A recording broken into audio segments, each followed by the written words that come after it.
Yes, sir. Your name is? Daniel. Daniel. Yes. What part of the world are you from? Israel. Israel. Yes. I see. Is it the first time you're here? First time, yes. The first day, first time? First day, first time. I see. They told me to sit here. So. And how do you know what I talk about? What brought you here? You Do know. you know what I talk about? More or less. Have you read any of my books? I've read parts. Yes. I see. But mainly, I know about you from friends. Could you speak a little louder? Mainly, I know about you from friends. I mean, for them. Yes. Mainly, I know about you from friends. You know Lila. She's a good friend of ours. Yeah. Yes. Uh-huh. So she told us to come here, and different people I see. recommended. So first question, what are you seeking? What am I seeking? How long have you been seeking it? First question, what are you seeking? How long have you been seeking it? What would you say? What are you seeking? I'd say I'm seeking happiness. Absolutely correct. I entirely agree with you. You are seeking happiness. Now, who is seeking happiness? Who is seeking happiness is Daniel. Someone who is unhappy. I'm sorry? A part of Daniel who is unhappy, maybe. No. But who is seeking happiness? Daniel is seeking happiness. Now, what is Daniel in life? I'm talking of one moment. What I talk about is not philosophy. Please understand. We have plenty, hundreds of books on philosophy. I'm not talking philosophy. I'm talking about happiness in this daily living. For someone who is reasonably comfortable in life. I'm not talking about happiness for someone below the poverty line. Simple reason. Someone below the poverty line. If I ask him, what do you want most as happiness? He will say, are you crazy, Ramesh? All I want is enough money for my basic needs, food, clothing and shelter for me and my family. For him, that is happiness. So who is seeking happiness as far as I'm concerned? Someone like Daniel, who is reasonably comfortable in life, for which he should be grateful to God, and who also knows from a personal experience that the essence of daily living means total uncertainty. Nobody can know. You may do the nicest thing to help someone or whatever, and yet you can never know whether the nice thing you have done, the good thing you have done, will bring you pain or pleasure. Nobody can know. So my focal point is, what does someone like us, reasonably comfortable in life, who have accepted from personal experience that no one can know what the next moment will bring, pain or pleasure, no one can know what the total amount of pain and pleasure one is going to experience in one's life. Isn't that a fact? So why seek anything? Therefore, why seek anything? You are seeking something. Therefore, my focal question is, what does someone like Daniel, reasonably comfortable in life for which he is grateful to God, whereas there are millions of people below the poverty line, who also knows from personal experience that the basis of daily living is uncertainty. No one can know what the moment will bring, pleasure or pain, and no one can know the total amount of pleasure and pain that one has to experience in life, which according to my concept, it has already been predetermined. In such circumstances, what does Daniel wants most in life is happiness. That is my focal question. See what I mean? You know that from experience. You can never know what the next moment will be. Pleasure and pain. Whatever you do, the result you can never know. And the very essence of daily living is that every human being has the total freedom, total free will to do whatever he wants in a given situation. In a given situation, Daniel has always been free all his life to do whatever he wishes to do, moral or immoral, legal or illegal. The result he can never be sure. So in such circumstances, what does Daniel want most in life? That is what I talk about. No philosophy. So from this point of view, what is the happiness that you are expecting to get and which you are seeking? You're asking me now? Yes, I'm asking you that. That is what you are seeking, happiness. So I'm telling you, the basis of daily living, which you know is right from your own personal experience. Therefore, in such circumstances, what precisely is the happiness Daniel is seeking? What is the happiness that I'm What seeking? is precisely the happiness you're seeking? It would be hard to know because I can't know what the next moment will bring. Therefore, that I don't is really the know point. what this happiness And is. that is what I'm talking about. That is what I'm talking about. In other words, whether I'm going to have pleasure the next moment or I can't know. Therefore, whether at this present moment I'm enjoying pleasure or suffering pain, I'm still seeking happiness. So what is the happiness I'm seeking, which has nothing to do with whether I am enjoying pleasure at the moment or pain of the moment, because over that I have no control. See what I mean? Whether I am enjoying pleasure at the moment or pain at the moment, over which I have no control, what is the happiness I want? That is precisely what I talk about. And that precisely is what I think the average human being, reasonably comfortable in life like us, really wants and does not know what it is. See what I mean? At the moment you know that you are suffering pain or enjoying pleasure. What is it that makes you want happiness? At the moment you are enjoying pleasure or suffering pain, you don't know what.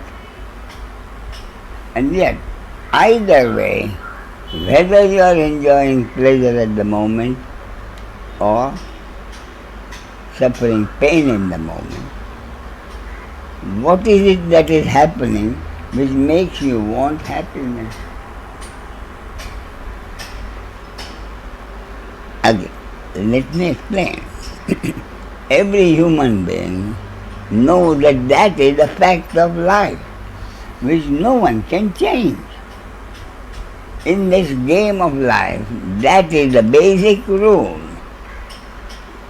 Each of us have not chosen to be in the place in which we have been placed.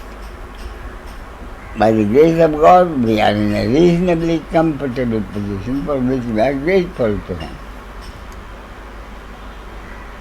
So at the moment, if I am in pleasure, there is no You may think, there's no more happiness I want. If there is pain, I have to suffer pain. That is something we have accepted. We have got to accept. In other words, what I am saying is, the happiness I am seeking cannot consist of wanting more pleasure and less pain. What is the happiness I cannot have? The happiness I cannot have is the increase in pleasure and decrease in pain. That has already been decided by God. See what I mean?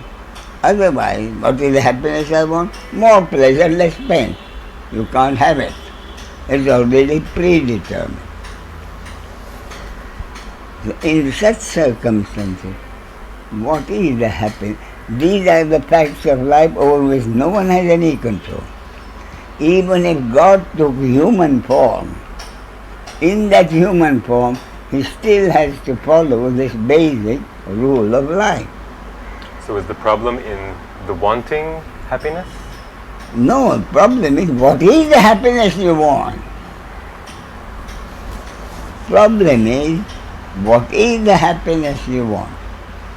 Whether you are enjoying pleasure at the moment or suffering pain in the moment.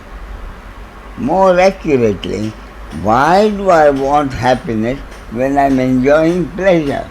When I am suffering pain, I know that I want happiness. Even when I am enjoying pleasure, I still want happiness. That's a fact of life. See what I mean? When I am enjoying pleasure, what is the happiness I want? More pleasure. You can't increase the pleasure, you can't. But that's what you are you want. Enjoying the pleasure at the moment. What is the happiness that you want? Something that is beyond pleasure or pain. So what is it? That is the point. That is the point.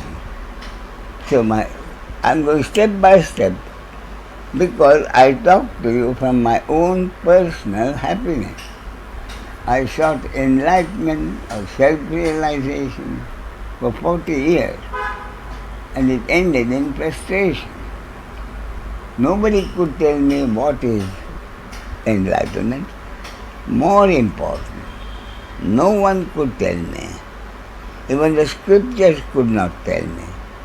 What will enlightenment do for me in this life that I didn't have before? Therefore, when I retired from work, I said, from now on, I shall pursue not enlightenment. It has brought me nothing but frustration. I will pursue happiness. Okay? So even when I am enjoying pleasure, what is the happiness I want? From your own experience, Daniel, from your own experience. I'd say that when I do experience pleasure, it's always with a pinch of dissatisfaction, because I know it's not going to last. And there's something. What is the pinch of dissatisfaction? What is the pinch of dissatisfaction when you're enjoying pleasure, Daniel? I experience as an inability to completely give myself up into this experience. I'm sorry? In my experience, it's an inability to just let go and you are give myself enjoying a pleasure, whatever it is, food or sex or whatever. What more happiness do you want from your own experience? And what is your experience, Daniel? Your experience, every human being's experience, is when he is in the midst of really enjoying the pleasure, that pleasure gets shattered. You are not allowed to enjoy that pleasure in its full intensity. Why? Because something happens and shatters that pleasure. You're suffering a pain. You have accepted the pain. You are a realistic person. You know from experience, I cannot avoid pain. So if there is a pain, you have accepted the pain and you are suffering the pain. What is it that happens, which you call happiness? What happens is, you have accepted the pain, you are suffering the pain, but something happens and intensifies that pain. You have accepted the pain, physical or psychological.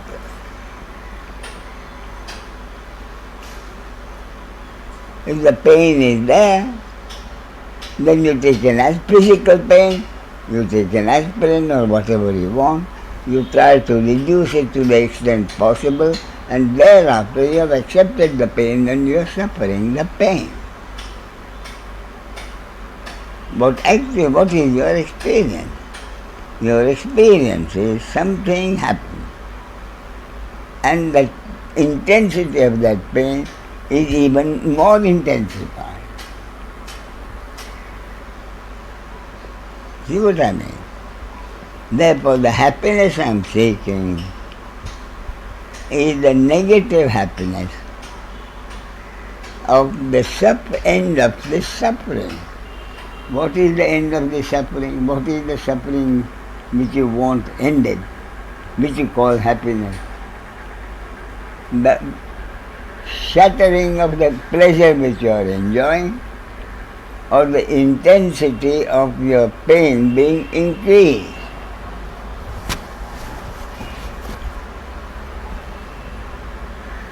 See what I am getting at? I repeat, I am talking from personal experience. From my I would have said, I am an intelligent person. I know millions of people are under the poverty level.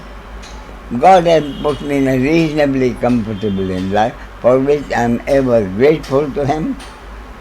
I know for a practical fact there is nothing I can do to avoid pain or increase pleasure.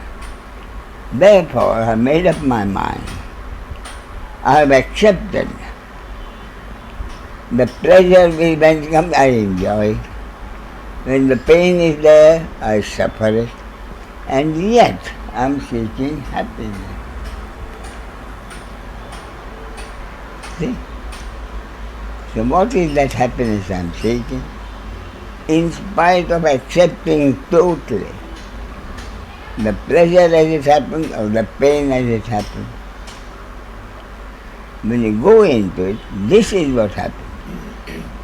I have accepted the basic rule of life.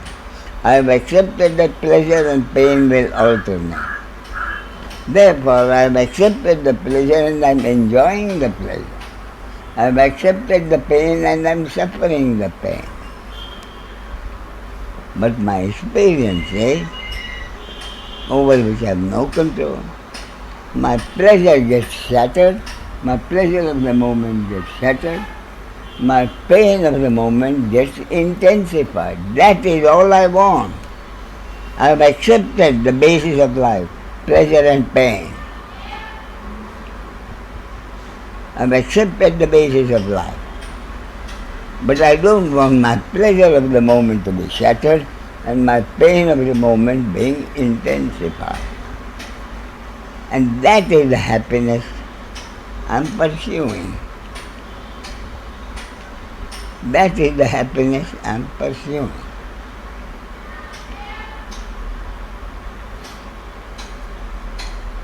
See what I mean? Therefore, a Yogesh will telephone you and ask for some old items on this pursuit of happiness. He talked with him, but include this also. See what I mean?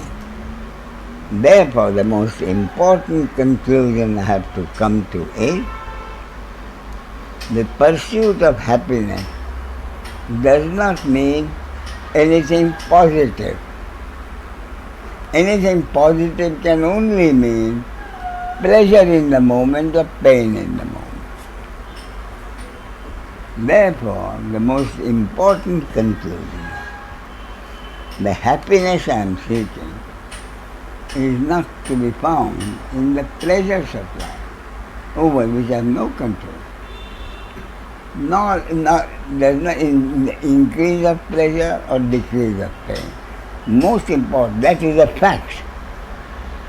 So the acceptance of that is the first step, and which leads me to a conclusion that the happiness I am seeking cannot be anything positive.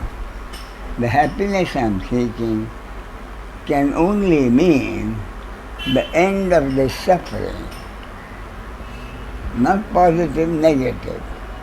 My happiness depends on my suffering being ending. And what is the suffering which I want ended? My pleasure of the moment not being shattered, my pain of the moment not being intensified. See what I mean? That is all the happiness I want. Nothing positive. Not ecstasy, bliss. Ecstasy, bliss, or whatever the religion have promised you can only be in the realm of pleasure, because they end. You can't be in bliss all the time and live your daily life. If you are in bliss all the time, if you are in pain all the time, how can you live your life? How can you earn a living? See what I mean? Therefore, what is the suffering which I want to end? That suffering is my pleasure of the moment being shattered, my pain of the moment being increased. That is the suffering I want ended. And that is the happiness I am seeking. See what I mean? The most important first step in my pursuit of happiness was, from my own personal experience, the happiness I am seeking is not to be found in the pleasures of life which are momentary, and therefore the happiness I am seeking is not to be found in the flow of life itself. Not to be found in the flow of life itself. Because the flow of life can only mean pleasure or pain. Most important first conclusion. Therefore, the happiness I am seeking, the end of this suffering, can depend only on my attitude to life. The most important conclusion, the happiness I am seeking, is not to be found in the flow of life, but in my attitude to life. You can understand that? Most important first step. Otherwise what happens is, and that is what has been happening, and my seeking enlightenment ended in frustration, because I expected enlightenment to give me a happiness which was in the flow of life. That is why there was frustration. Because the happiness I am seeking cannot be part of the flow of life. The most important conclusion, the happiness I am seeking depends not on the flow of life, which can only mean pleasure or pain, but in my attitude to life. Most important conclusion, which is the base for my further pursuit of happiness. If my happiness depends on my attitude to life, then I have to find out what has been my attitude to life so far, which has not brought me the happiness, but has brought me unhappiness. You see, step by step. First conclusion, my happiness depends on my attitude to life. Next step, what has been my attitude to life so far, which has not brought me the happiness, but which has brought me unhappiness. Next step, what do I mean by my attitude, so that I can change my attitude to life. See what I mean? If I find out what is my attitude to life, which has brought me the unhappiness, all I have to do is to change my attitude to life in order to bring happiness. Therefore, I have to find what do I mean by attitude to life. Attitude to life is a general term. That is where it took me a lot of time, lot of thinking, lot of misery. Whatever answer I got, think for yourself as an exercise. What does Daniel mean by his attitude to life? For me, the most important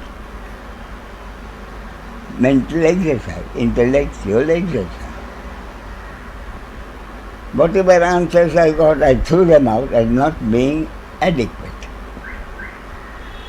Until I came to one answer which I accepted as being the right answer, adequate answer. And that meant what I mean by my attitude to life ultimately in daily living comes to my attitude towards the other. My attitude towards the other. See what I mean? Attitude to life. People enjoying pleasure, people below the poverty line. Earthquakes and this happening, anything that happens, my attitude to life is such a vast thing. But the important conclusion, I cannot be concerned with anything happens in life. Because whatever happens in life is God's will, cosmic law. My attitude to life, therefore, can only mean my attitude towards the other. From morning till night, what is the essence of daily living? Morning till night. My relationship with the other. Human relationship, interhuman relationship is the basis of daily living. Most important conclusion to come to. Daily living, the essence of daily living, means interhuman relationship from morning till night. Me and the other.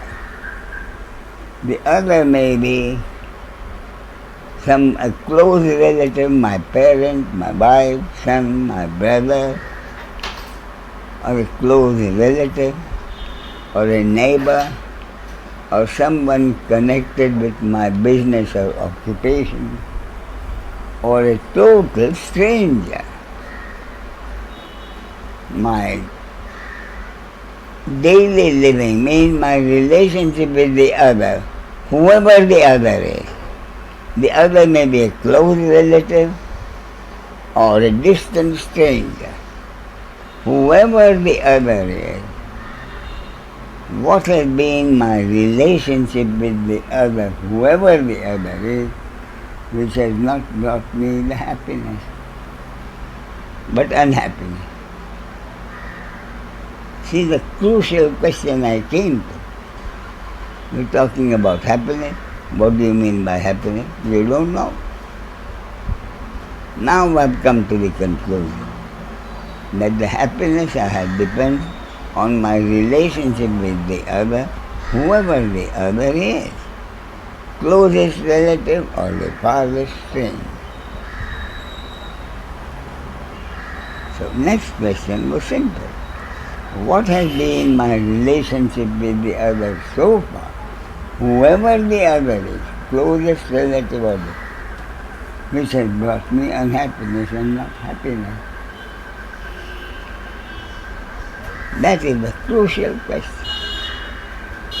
Because then, if I change that attitude, I will have happiness. What has been the crucial, ultimate crucial question? What has been my attitude towards the other so far? Whoever the other is, closest relative or the most distant stranger, which has brought me unhappiness and not happiness, so that I can now change it. What do you think? What has been Daniel's attitude towards the other? Whoever the other is, closest relative or the farthest stranger, which has not brought him the happiness but unhappiness. That's the core final question I came to. What's your answer? If you are pursuing happiness, this is the question you will come to. What would you say is Daniel's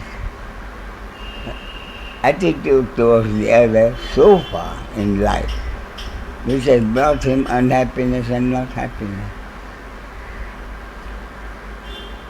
Your own experience. Oh, so many things, it's hard to... So many things coming down to what? So many things which can be brought down to one center.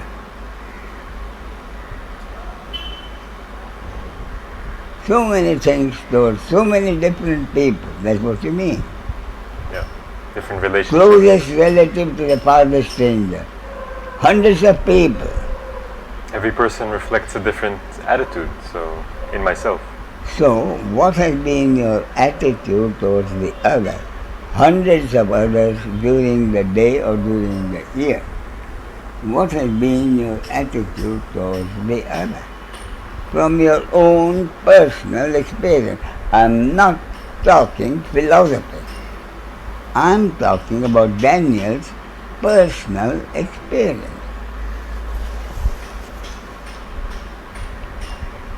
Think all you want. And you know what the conclusion you will come to? If you are honest with yourself, the only conclusion you will come to if you are honest with yourself is whoever the other is, the closest person or the most distant stranger, your attitude towards the other has been one of suspicion, fear, rivalry. Suspicion and fear that whoever the other is, your closest relative, if he wants something from you which you have and he doesn't, he may take it from you. And for taking it from you, if he has to hurt you, kill you, he may kill you. So it's kind of a survival instinct. Survival against the other. Survival. Fear that the other may not allow you to survive in the circumstances in which you want to survive. Am I right or am I not? How many times every day in the newspaper you read reports of a father who has killed the son, a brother who has killed the brother, a friend who has killed a friend, over disputes about property, or love, or passion, or whatever. So even the father and son for the property have killed one or the other. Brothers have killed brothers. Friends have killed each other because of disputes about property or anything else. Isn't that right? Isn't that right? Therefore, I said, think all you want. And it's better that you think and come to the conclusion from your own conviction rather than accept my conclusion. Better for you to come to your own conclusion from your own experience. That your relationship with the other is based on suspicion, fear and rivalry. So if your relationship with the other, whoever the other is based on suspicion, fear and rivalry, how can you be happy? How can you be happy?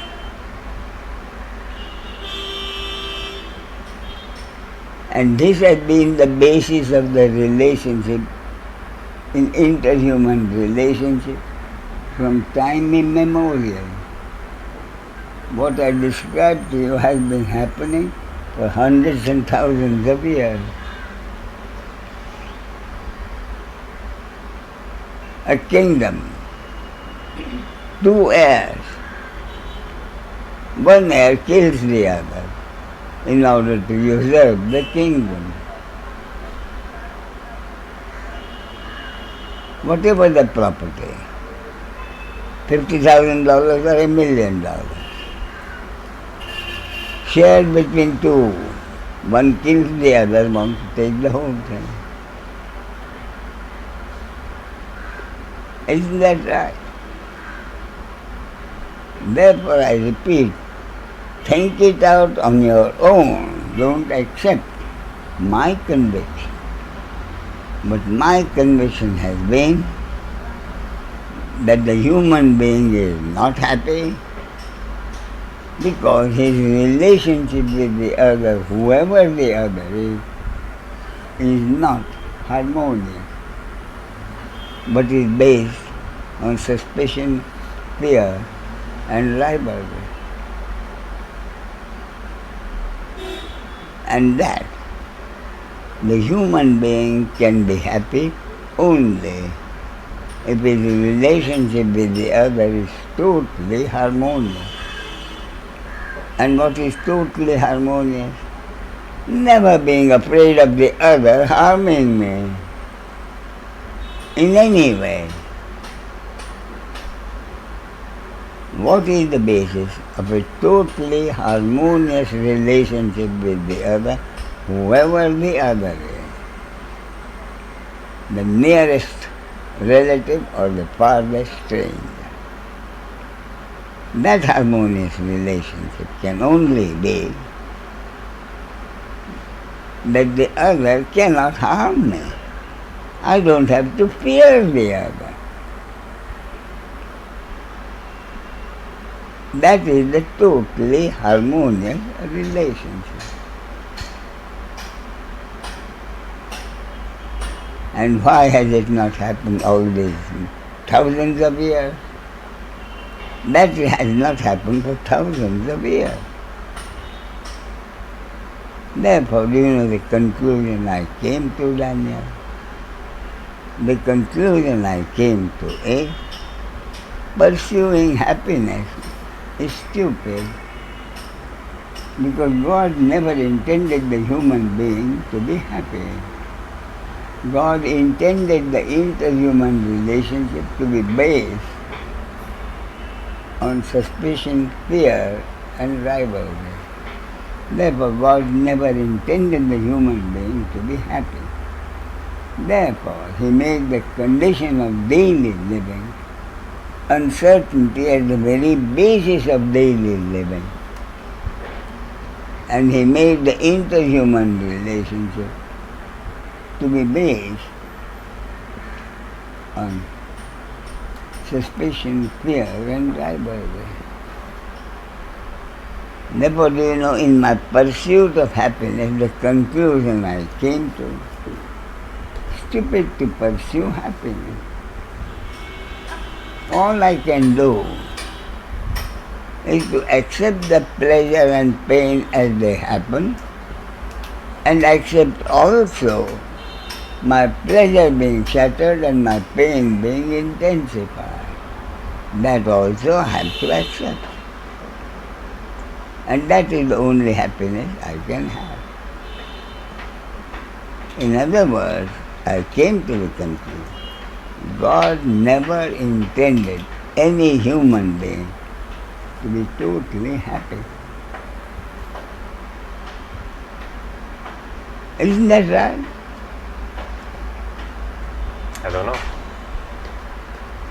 I'll step by step, most simplified. Where are the loose ends which make you say, I don't know? Why do you not know? Have I not made it absolutely clear? Well, from my experience, yes, go ahead. This happiness that has nothing to do with pleasure or pain, and this harmony you talk that's about what I with told you. other beings, that is the natural, I see that as a natural state that God intended for me. So what is the happiness that God intended you to have? It's exactly this harmony where I can trust the other person. Yes, but why haven't you trusted the other person?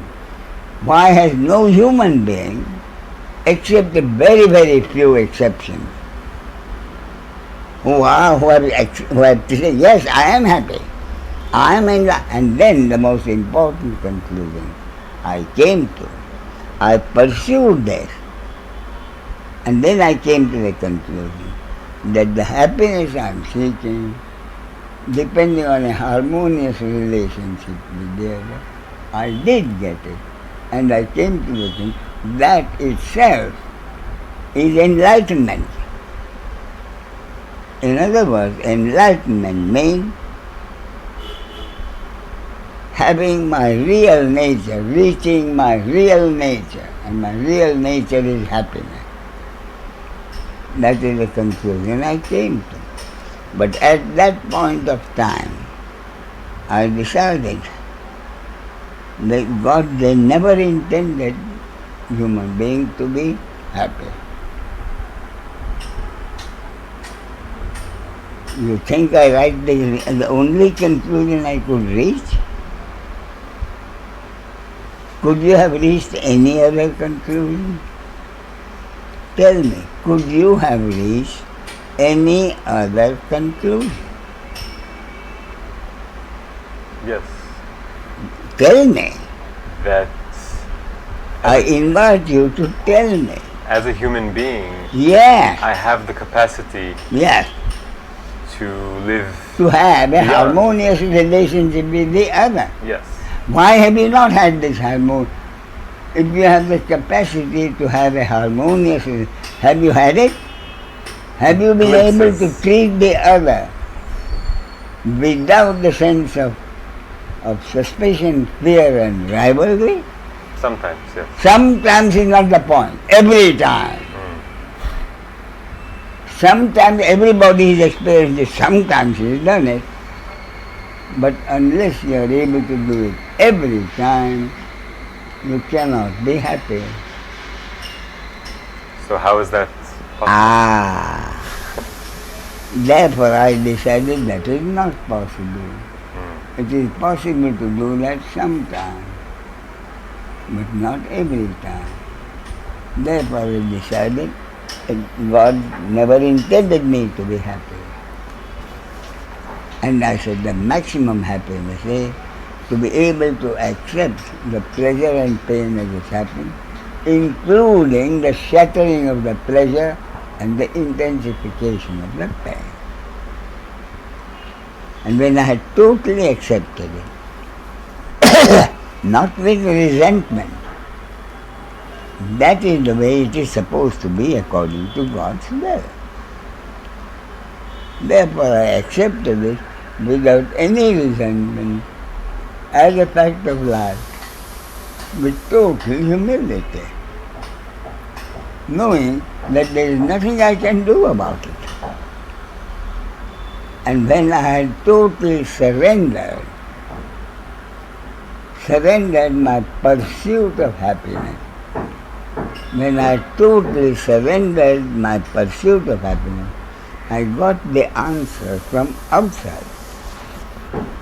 What do I mean, answer from outside? The answer did not come to me from inside my intellect, nor from inside from my heart. Not from my intellect, nor from my feeling. Therefore, the answer came from outside. And the outside can only mean God or the source. Whatever we call the source or God, the answer came to me. Specific terms, in inverted commas. You are wrong. My intention has never been for the human being to be unhappy. On the contrary, my intention was for the human being to have the birthright to be happy. But that birthright to be happy depended on one factor, only one factor. And that factor the human being has not accepted. The happiness of the human being depends only on one factor. And the human being has rejected that factor. And that is why the human being is unhappy. And it is added. And the cruel joke is that one factor is the basis of every religion. Inverted commas closed. This is the answer I got. I repeat, it has always been my intention that happiness is the birthright of every human being.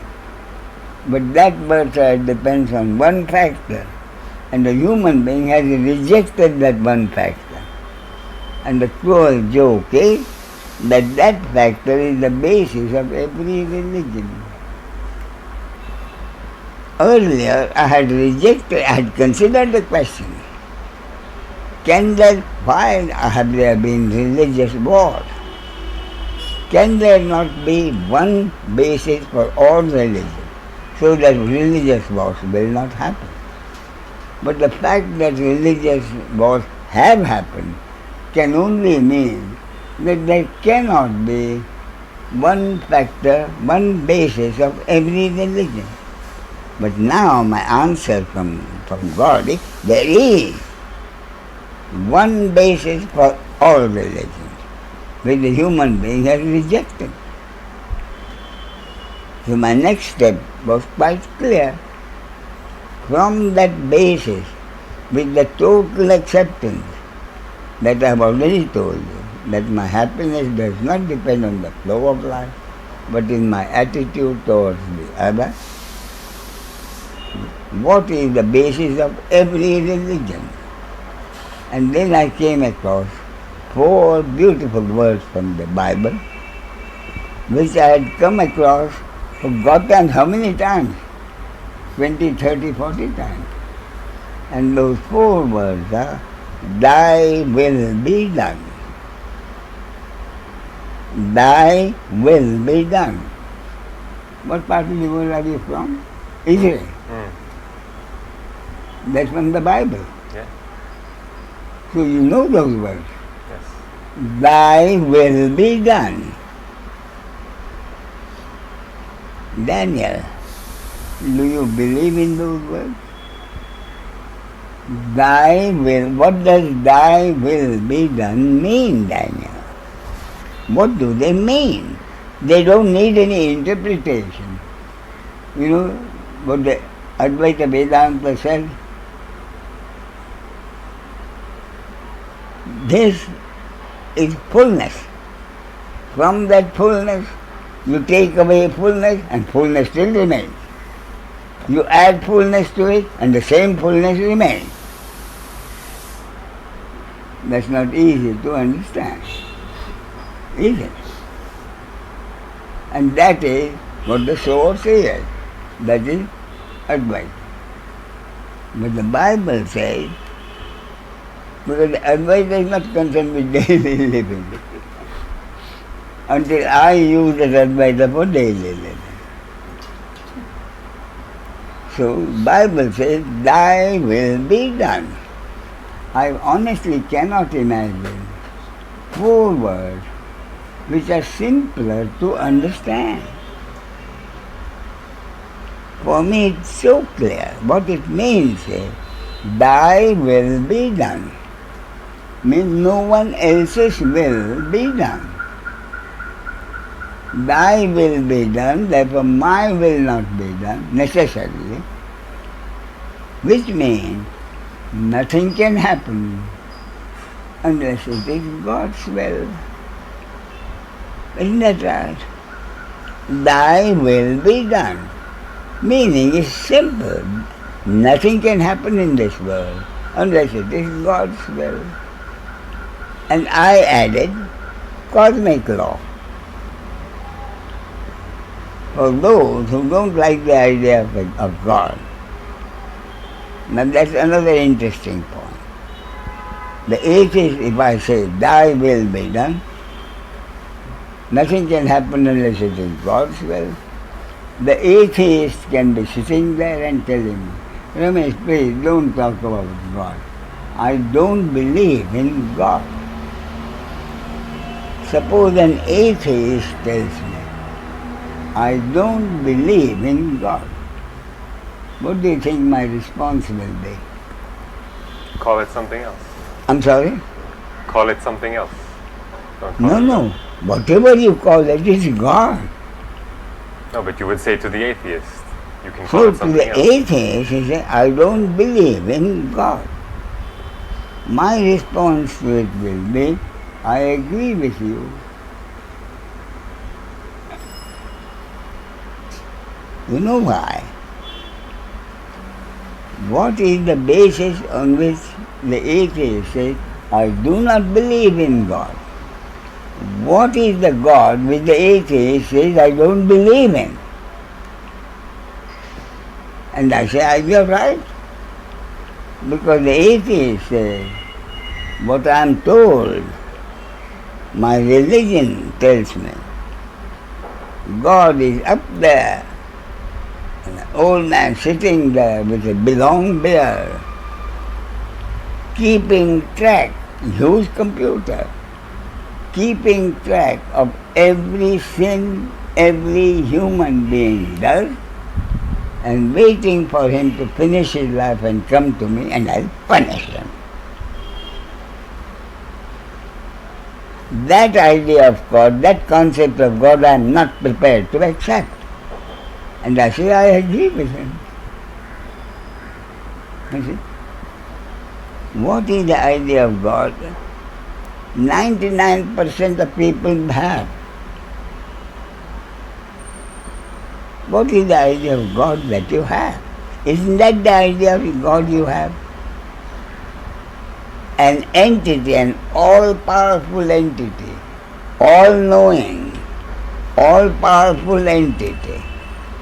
Whereas you and I are entities, helpless entities. Whatever happens to us, happens because of what the entity does to us, what that all-powerful entity does to us.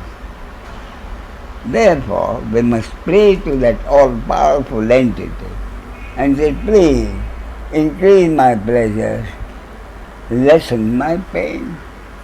And that is what prayer means, isn't it? Praying to the Almighty, all-powerful God, asking Him to lessen my pain, increase my pleasure. That is the God the atheist doesn't believe in, nor do I believe in. What is the God that I believe in? God is the source the one unmanifest singularity, the one unmanifest oneness, which has itself become the manifestation, the functioning of which is our daily living, the basis of which is duality. The one source has become the duality in manifestation, and this functioning that we call life, beginning with male and female. The one unmanifest has become the manifest duality, male and female, and every conceivable duality, good and evil, beautiful and ugly, wealth and poverty, health and disease, every kind of duality, interconnected opposites. Which means if you have one, you have got to have the other. You cannot have wealth without poverty. You cannot have health without disease. You cannot have a saint unless you accept a psychopath. You know what I mean? Therefore, my idea of God is the source, one source, which has become this. No one sitting on a throne judging the human being. That is my idea of God. And nothing can happen unless it is the will of God.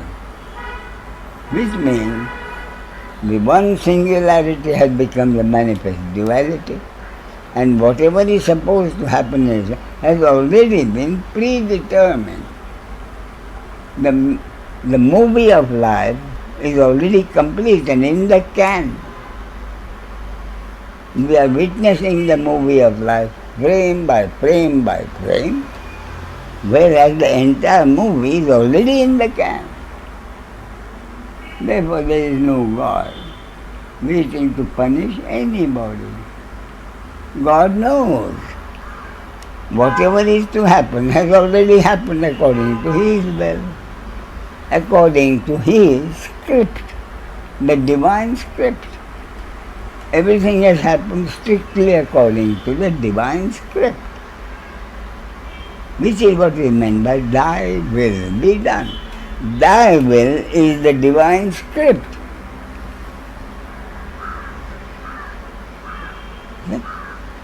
Nothing can happen unless it is God's will. And Islam says the very same thing.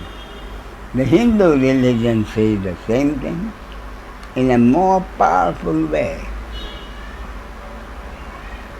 You know what the Hindu religion says? Bible says, Thy will be done. Hindu religion says, Thou art the doer, Thou art the experiencer. Why? Because you are the only reality. You are the one single source. Thou art the doer, Thou art the experiencer. Thou art the speaker, Thou art the listener. It looks as if Ramesh speaks, Daniel listens. Daniel speaks, Ramesh listens. But if both of us were in deep sleep or sedated into unconsciousness, neither of us will be able to speak or listen. Isn't that right? Therefore, if we were sedated into unconsciousness, neither of us will, then it clearly means who is doing the talking and the listening. It means consciousness as the source of God is doing the talking through one instrument, listening through another human instrument, talking through that instrument, listening through this instrument. And that is, based on that, I had my concept of enlightenment. That is another point I came to. I was seeking enlightenment, as if enlightenment was a certified event. I wanted, what is enlightenment? As if it's a certified event. Now I came to know that enlightenment can only be a concept, an individual concept, my concept of enlightenment. What is my concept of enlightenment? Based on this, my concept of enlightenment means everything in the world is happening according to God's will or cosmic law. How is happening affects whom, for better or worse? A happening helps someone or a happening hurts someone. That also is according to the cosmic law. And through which body-mind instrument the happening happens, which the society calls your action, my action, or his action, or her action, is also according to cosmic law. No human being is capable of doing anything. Total acceptance of this concept is enlightenment. My second question, more important. What will enlightenment do for me that I didn't have before? And the answer is, the happiness that I get by accepting totally, I cannot be the doer, nor can you be the doer, means immediately the total collapse of the load of guilt and shame I've been carrying for my actions which have hurt the others, and the bigger load of hatred for others for their actions in hurting me. The entire load of hatred for myself for hurting others, and the much bigger load of hatred for others for hurting me, the entire load of hatred disappears. And that is the load of hatred, which was the suffering, which had the power to shatter my happiness of the moment, pleasure of the moment, or intensify my pain of the moment. I'm enjoying something now, a memory of something I had done to hurt my father, for which he has never forgiven me. A memory of that arises, and my pleasure is shattered, and my pain is intensified. Or something which a personal friend of mine, my brother, did to me, for which I have never really forgiven him. A memory of that incident has the power to increase the intensity of my pain. Once I am able to accept totally, the human being is incapable of doing anything, good or evil. A happening happens, whether it means good thing for someone or bad thing. It is not in his control. He is merely an instrument through which a happening happens, which the society calls my deed, and for which the society rewards us or punishes us. Reward from the society means pleasure, punishment from the society means pain, and that is daily living. See what I mean? So as I say, I pursued enlightenment as the supreme happiness, which is the impression I had been given. I pursued enlightenment as the supreme achievement. Now I came to know, which brought me frustration. Now I know that pursuing happiness, that happiness which I pursue, is my very nature. And that depends on my accepting totally. I cannot do anything to hurt anyone. No one can do anything to hurt me. We are all instruments through which the source of consciousness of energy or God functions and brings about whatever is supposed to happen according to a cosmic law. The basis of this, the human brain is incapable of ever knowing the basis. Why? Because the cosmic law concerns the entire universe for all time. The universal law, the cosmic law, does not concern only one planet in one solar system among thousands of solar systems and 6 billion little atoms in that planet. Therefore, what happens is thy will, or according to cosmic law. We cannot question it, we have to accept it. If we are able to accept it, that is enlightenment, that means happiness, that means the end of suffering.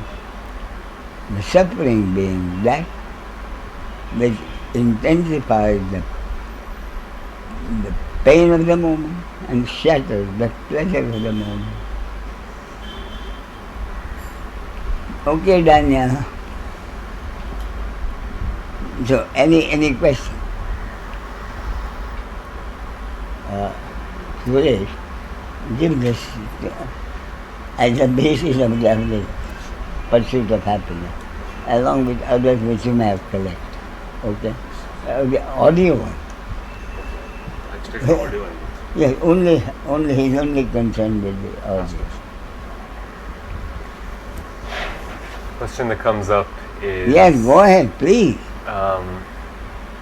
After knowing this, that is actually... The only point is the acceptance of this concept must be total. What is the practical way you suggest to totally accept? Yes. In our nature, it's hard to trust and accept and be totally devoted. So what you're saying is, Daniel is not sure whether his acceptance would ever be total. Is that? That's true. Yeah. Intellectually, Daniel, even a damn fool will accept intellectually this concept, because it means the end of the suffering. I have no problem accepting it intellectually. Therefore, the question is, how can my intellectual acceptance become total acceptance? Since you are not the doer, there is nothing you can do about it. Therefore, it means it can happen only if it is supposed to happen, according to a cosmic law and your destiny. Therefore, but a valid question then arises. While I am waiting for something to happen, while I am waiting for God to make up His mind, is there not something I can do as a spiritual practice? You have been doing some spiritual practices now. What practices have you been doing? Meditation. Meditation, yoga. So your question is, now knowing that nothing I can do because I am not the doer, what do I do about the various spiritual practices I have been doing? Valid question, isn't it? It doesn't conflict with the practice, I think. I'm sorry? For me, it doesn't conflict with Why? Practice. Why does it conflict? You are not the doer. What's the use of doing? I find my meditation practice... I'm sorry? I find the meditation practice enabling me to surrender and so what you are witness the saying non-doing, in a is, sense. your spiritual practices which you are doing bring you pleasure. Not always. Not always. Why? When do these spiritual practices not bring you pleasure? They bring pleasure and pain.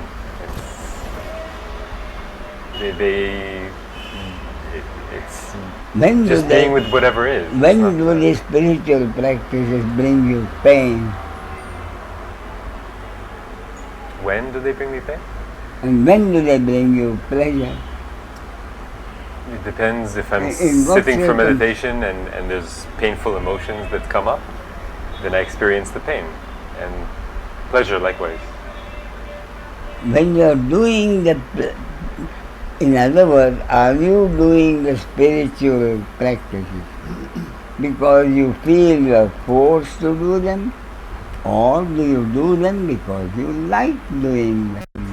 I don't always like to do it. I feel that it's something so my answer, I'm compelled to do. My answer, you're forced to do it. Not forced. Compelled to do it. You use the word. You said you're compelled to do it. I don't know if compelled is the right word, but I'd say it's something I do naturally already. So my answer to that question is very simple.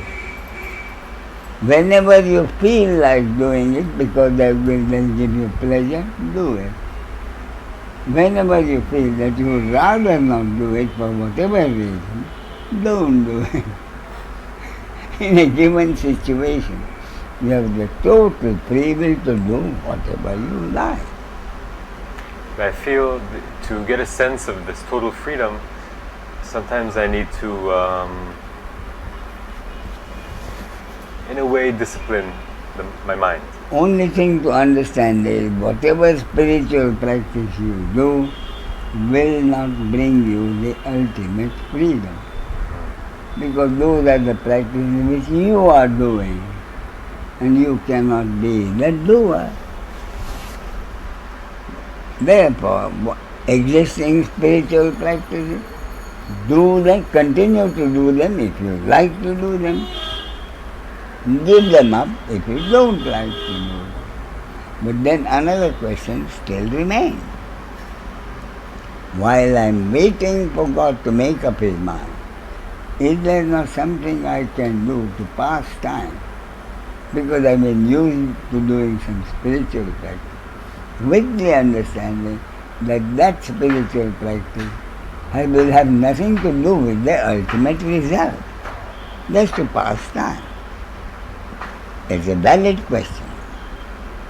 And for that I do have a suggestion which I call personal investigation.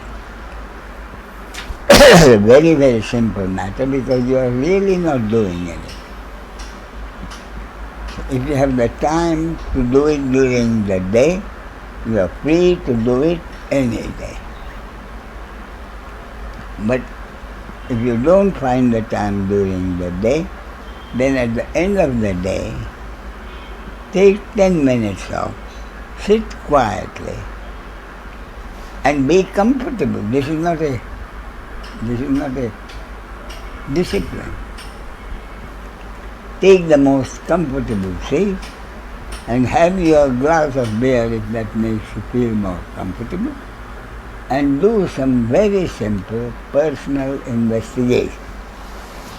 Personal investigation of a particular action which you are sure is your action. If you go through the events of the day, you will have come to the conclusion. Most events of the day were happenings over which you had no control. And you are only a part of the happening. So from those events, choose one event, one action, which Daniel is absolutely sure is your action. Other actions I don't know. But this one action is my action. And then investigate it. Investigation is simple. If I consider this particular action as my action, did I decide to do that action at a particular time? See what I mean? If I consider this particular action as my action, did I decide to do that action at a particular time? And you realize, no, I didn't.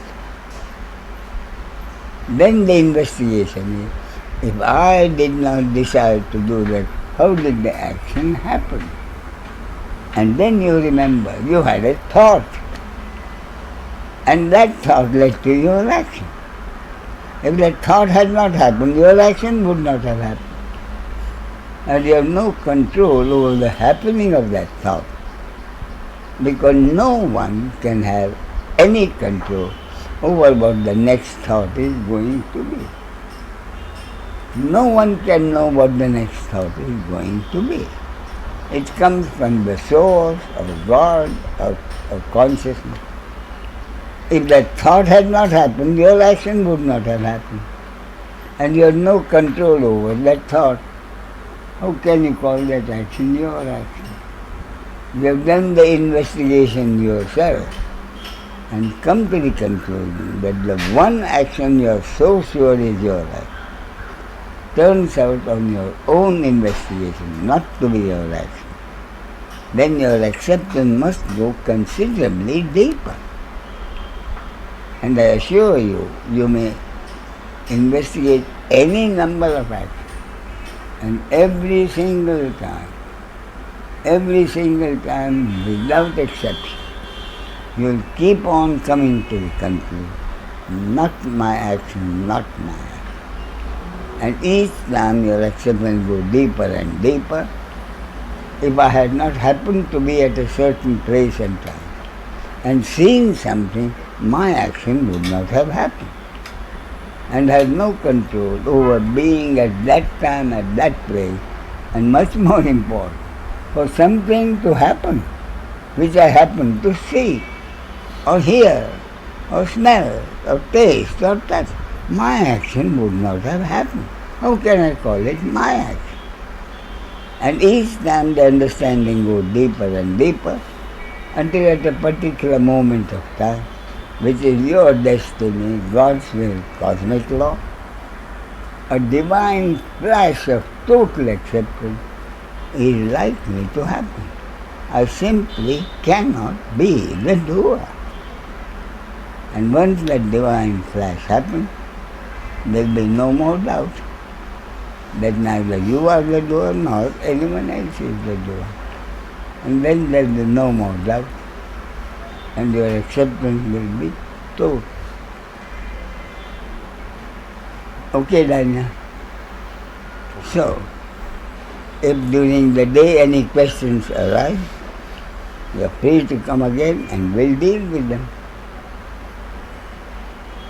Either any questions or doubt, or even any comments, we'll deal with them. Are you likely to be here for a few days? Yes, 4 more days. So, come again and we'll deal with them, whether they're questions or comments, doesn't matter. Okay? Now, you have a question?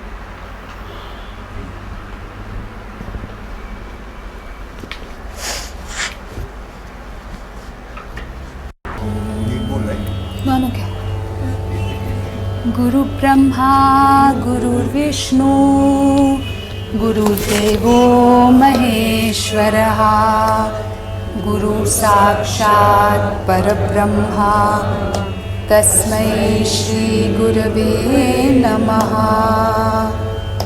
नमो आदिरूपा ओंकार स्वरूपा विश्वाची रूपा my बापा तुझी आसक्तीने तुझे गुण गाऊ तेने सुखी राहू सर्व काळा तूची श्रोता तूची वक्ता ज्ञानासी अंजना सर्व होणे जाणे तुझ्या हाती तुका म्हणे येथे नाही मी तूपणा स्तवावे ते कवणा कवणा लागी। नमो आदिरूपा ओंकार स्वरूपा विश्वाची रूपा माय बापा। ओंकार स्वरूपा सद्गुरु समर्था ओंकार स्वरूपा सद्गुरु समर्था। अनाथांच्या नाथा तुझा नमो तुझा नमो तुझा नमो तुझा नमो तुझा नमो। ओंकार स्वरूपा सद्गुरु समर्था अनाथांच्या नाथा तुझा नमो तुझा नमो तुझा नमो तुझा नमो तुझा नमो। नमो माय बापा गुरु कृपा घना तोडिया बंधना माया मोहा। नमो माय बापा गुरु कृपा घना तोडिया बंधना माया मोहा। मोह जाळ माझे कोण निरशील तुझ वीण दयाळा सद्गुरु राया। तुझ वीण दयाळा सद्गुरु राया। तुझ नमो तुझ नमो तुझ नमो। ओंकार स्वरूपा सद्गुरु समर्था अनाथांच्या नाथा तुझ नमो तुझ नमो तुझ नमो तुझ नमो तुझ नमो। सद्गुरु राया माझा आनंद सागर त्रैलोक्य आधार गुरुराव। त्रैलोक्य आधार गुरुराव त्रैलोक्य आधार गुरुराव। गुरुराज स्वामी असे स्वयं प्रकाश ज्या पुढे उदास चंद्र रवी। ज्या पुढे उदास चंद्र रवी। ज्या पुढे उदास चंद्र रवी। रवी शशी अग्नी नेनतीच्या रूपा स्वप्रकाश रूपा नेने वेद स्वप्रकाश रूपा नेने वेद। स्वप्रकाश रूपा तुझ नमो तुझ नमो। ओंकार स्वरूपा सद्गुरु समर्था अनाथांच्या नाथा तुझ नमो तुझ नमो तुझ नमो तुझ नमो तुझ नमो। एका जनार्दनी गुरु परब्रह्मा एका जनार्दनी गुरु परब्रह्मा तयाचे परिणाम सदामुखी तयाचे परिणाम सदामुखी तयाचे परिणाम सदामुखी। ओंकार स्वरूपा सद्गुरु समर्था अनाथांच्या नाथा तुझ नमो तुझ नमो तुझ नमो तुझ नमो तुझ नमो तुझ नमो तुझ नमो तुझ तुझा नमो. तुझा सगुण म्हणो की निर्गुण रे. तुझा सगुण म्हणो की निर्गुण रे. सगुण निर्गुण एको गोविंदू रे. एको गोविंदू रे. तुझा सगुण म्हणो की निर्गुण रे. तुझा सगुण म्हणो की निर्गुण रे. अनुमानेना अनुमानेना श्रुतीने तिने म्हणते गोविंदू रे. श्रुतीने तिने म्हणते गोविंदू रे. तुझा सगुण म्हणो की निर्गुण रे. तुझा सगुण म्हणो की निर्गुण रे. तुझा दृश्य म्हणो की अदृश्य रे. तुझा दृश्य म्हणो की अदृश्य रे. दृश्य अदृश्य एको गोविंदू रे. दृश्य अदृश्य एको गोविंदू रे. तुझा सगुण म्हणो की निर्गुण रे. तुझा सगुण म्हणो की निर्गुण रे. तुझा आकारू म्हणो की निराकारू रे. तुझा आकारू म्हणो की निराकारू रे. आकारू निराकारू एको गोविंदू रे. आकारू निराकारू एको गोविंदू रे. तुझा सगुण म्हणो की निर्गुण रे. तुझा सगुण म्हणो की निर्गुण रे. तुझा स्थूल म्हणो की सूक्ष्म रे. तुझा स्थूल म्हणो की सूक्ष्म रे.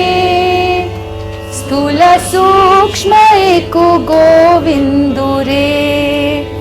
स्थूल सूक्ष्म एको गोविंदू रे. तुझा सगुण म्हणो की निर्गुण रे. तुझा सगुण म्हणो की निर्गुण रे. निवृत्ती प्रसादे ज्ञानदेव बोले. ज्ञानदेव बोले.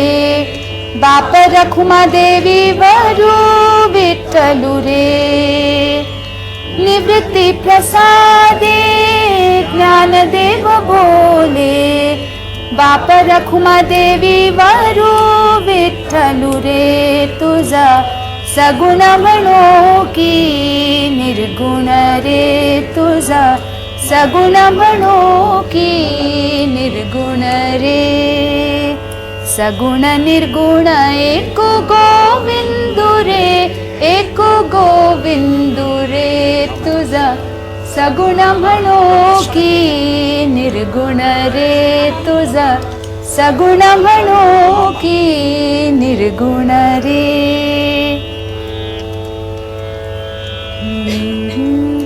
हेची दान दे ग देवा. तुझा विसरण व्हावा.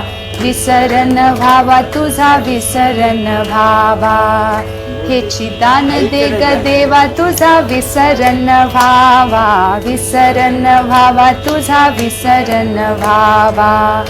गुण गाईन आवडी हिची माझी सर्व जोडी. माझी सर्व जोडी हिची माझी सर्व जोडी. ना लागे मुक्ती धन संपदा. ना लागे मुक्ती धन संपदा. संत संग दे सदा. संत संग दे सदा. संत संग दे सदा. तुका म्हणे गर्भवासी सुखे घालावे आम्हासी. सुखे घालावे आम्हासी. सुखे घालावे आम्हासी. गुण गाईन आवडी हिची माझी सर्व जोडी, माझी सर्व जोडी हिची माझी सर्व जोडी. हेची दान दे ग देवा तुझा विसरन व्हावा, विसरन व्हावा तुझा विसरन व्हावा.